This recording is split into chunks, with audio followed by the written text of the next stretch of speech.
Hello guys, good morning everyone. Here is our project and the title is the contactless doorbell, and we required an Arduino board and a doorbell and relay, a UV sensor and a breadboard and wires to connect the whole circuit. Here is the supply connection center. Okay, let's go for the connections. Here is we have 4 pins for UV sensor.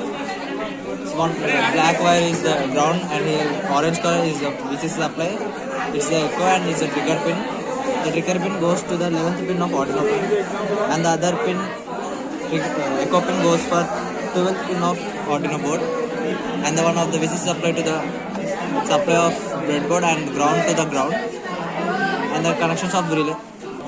Here is the relay. The VCC supply pin goes for the 5 volts pin breadboard and ground to the ground, and is the output pin of relay goes for the one of the pin of Arduino, and the doorbell is connected to the 2 pin for sounding.